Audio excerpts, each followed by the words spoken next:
On Saturday morning, the sky was clear, but the streets were littered with debris.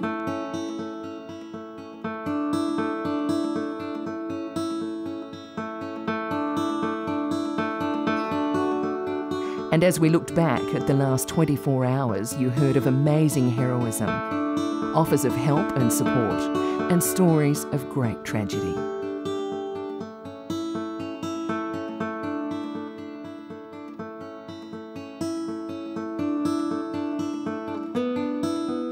I slept in my car last night. I just couldn't get home at all. And I've just come past the foreshore at Warners Bay, and it's just complete devastation.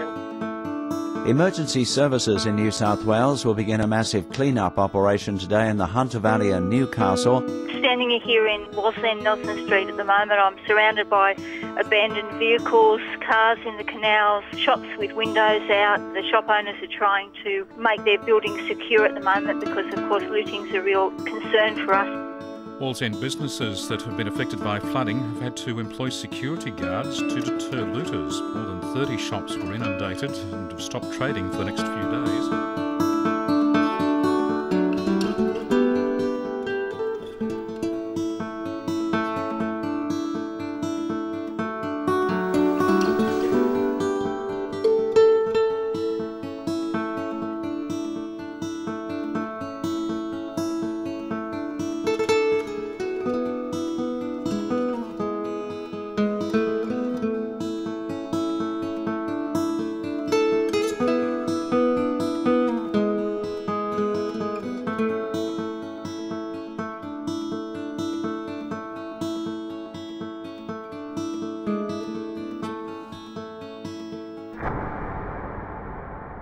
Paramedics actually have lost 5 vehicles overnight in our attempts to try and get people to hospital. And you lost 5 vehicles? The vehicle stalled. The officers had to literally piggyback the man from the vehicle through the water to higher ground. Now, unfortunately, that vehicle that had to stay there overnight has been looted. Everything's been stolen from the vehicle, including the radios have been cut from that vehicle. Without my neighbours' support in this street, we will just have nothing. We're treading on surfboards to get into bed, and we've got big branches blocking our drive. We can't get out of the street. We're sitting in the house with candles, and we didn't want to sleep. We were so frightened.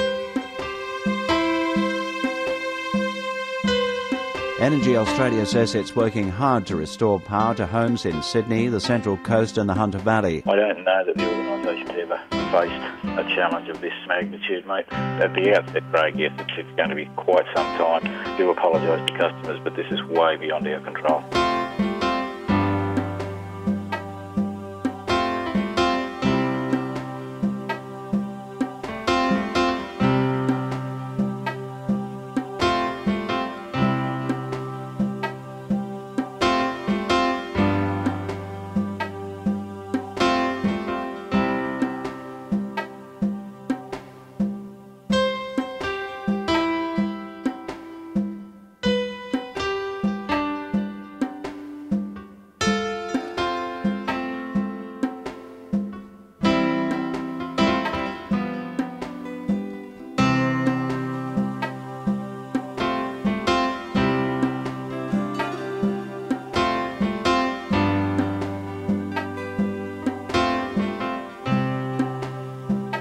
Blackbutt Reserve has been closed indefinitely by Newcastle Council after the park suffered serious damage in last night's storm.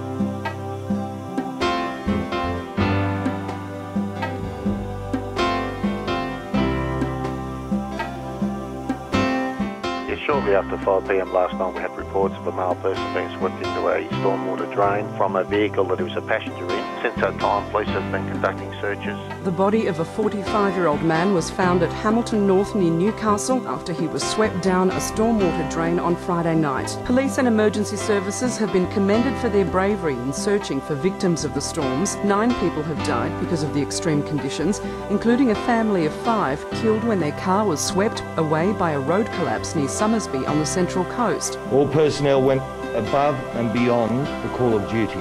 As you're well aware, the elements conspired against us from the very start. Despite this, they battled on in a desperate effort to find survivors. And sadly, this wasn't to be the case.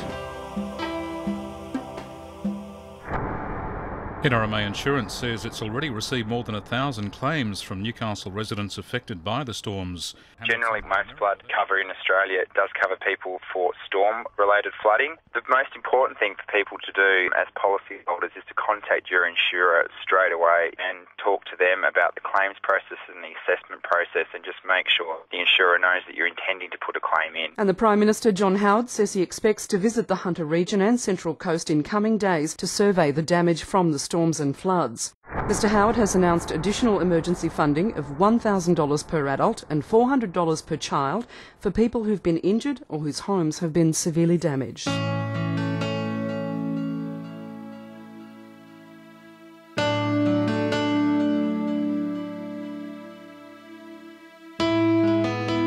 Prime Minister, I don't know if you've seen photos of this ship that is stuck on Nobby's Beach. I have. It's an extraordinary sight. There's several hundred down here at the moment in freezing conditions. The city is packed with people parking wherever they can and walking in. They're bringing their children to see this amazing sight. People are pretty bleary-eyed. Not many people have had a good night's sleep, but a lot have made the effort to come out and see this because they feel like it's a once-in-a-lifetime opportunity.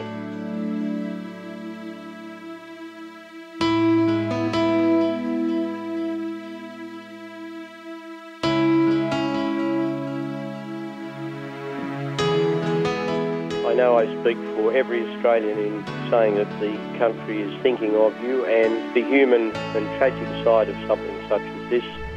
My 12-year-old son was washed off a road at Maryland. But I'm joined this morning by Kira Bishop, who is Alex's mum. How's your boy? Well, very well, surprisingly.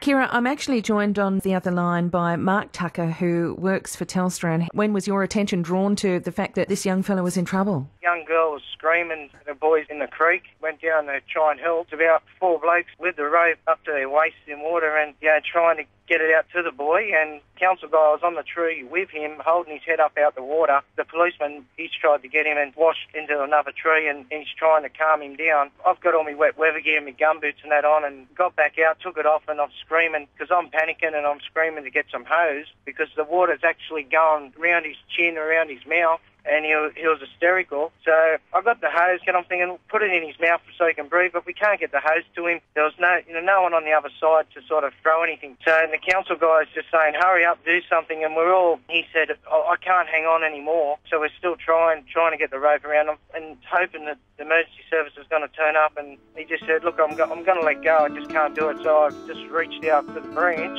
and put myself on the tree. Just managed to get the rope around him underneath his arms and did about 3 knots around the rope. Told the guys to pull, and his arm's still caught in the tree. So we got his arm out and basically just dragged him up right up onto the high ground, and the ladies have pounced on him with all the blankets. Goodness me.